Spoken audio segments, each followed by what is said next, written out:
The stakes continue to be raised for Adam Cole during his journey through NXT. Just watch this grueling Extreme Rules match against Aleister Black on the WWE Network. Byron, what are your thoughts on this brutal encounter? Who cares what Byron thinks? Well, Michael, since you asked, after weeks of attacks, the animosity between Adam Cole and Aleister Black really reached a tipping point, Michael. NXT General Manager William Regal had to have their match at NXT TakeOver Philadelphia be contested under Extreme Rules. Drop down. Devastating elbow.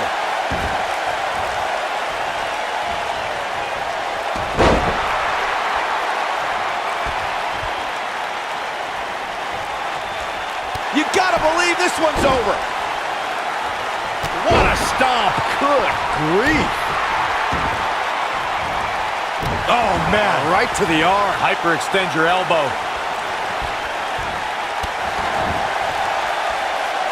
What a stomp. Good grief. The champ's on the defensive now. We all know, though, this guy has plenty of fight left in him. He seemed more motivated than ever heading into this match, which makes me think he still has plenty of fight left in him.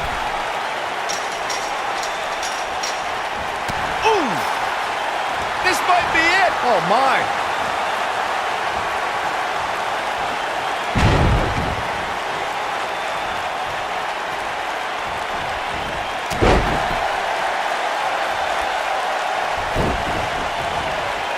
That's Adam Cole showing some agility. Jawbreaker! Call the dentist. The WWE Universe has seen the evolution of the steel cage in the enclosure known today as Hell in a Cell. The first time an enclosed cage was seen was in October of 1983 in the last Battle of Atlanta. The enclosed cage was seen a few years later in the War Games match from the NWA. There were even cages stacked on top of each other, like WCW's Tower of Doom. Byron, we talk about the progression of steel cage matches and the type of structures that have been spawned from them. I need to point out that some cages have been electrified. One was made from bamboo in the form of a Punjabi prison match. And of course, the Elimination Chamber with glass pods and steel doors. And today we have the Asylum match, where weapons are on top of the cage. Just goes to show you that times may change, but the objective to destroy an opponent remains the same. There's still no better way to settle a score than to do battle with your adversary inside a steel cage.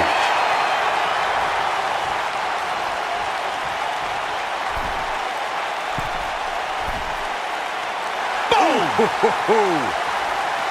Oh, nasty impact. Beautiful technique. Boom, what impact! Oh boy, he is rolling.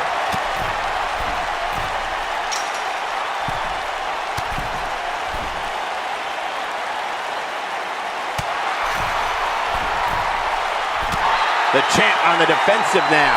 He doesn't want to let this match get out of control, guys. A very crucial part in the match for him here. He simply cannot let his opponent gain too much momentum.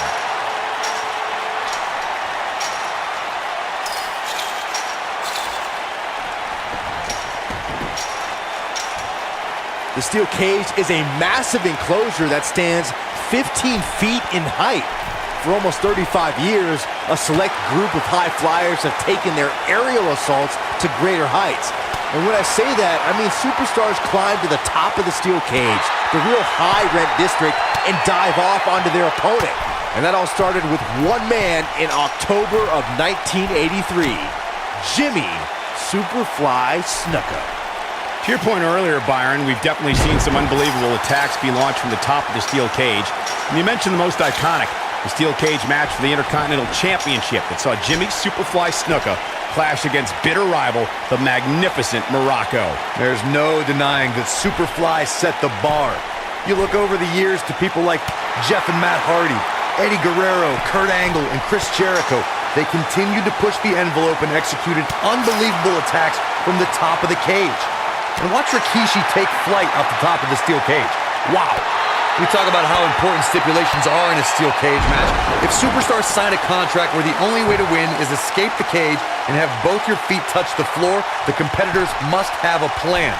Especially since you have to be comfortable trying to escape through the cage door as you do climbing over the top of the cage and vice versa. Corey, you touched on something moments ago that's so important for the combatants in a steel cage match to remember. A superstar must be able to think offensively to figure out how they're going to escape the cage.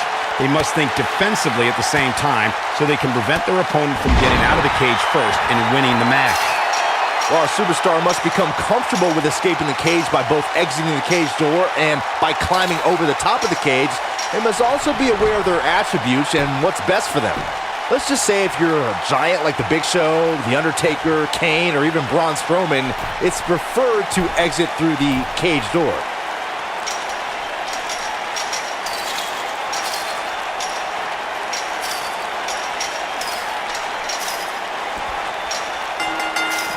Aleister Black haters, start drafting your angry tweets.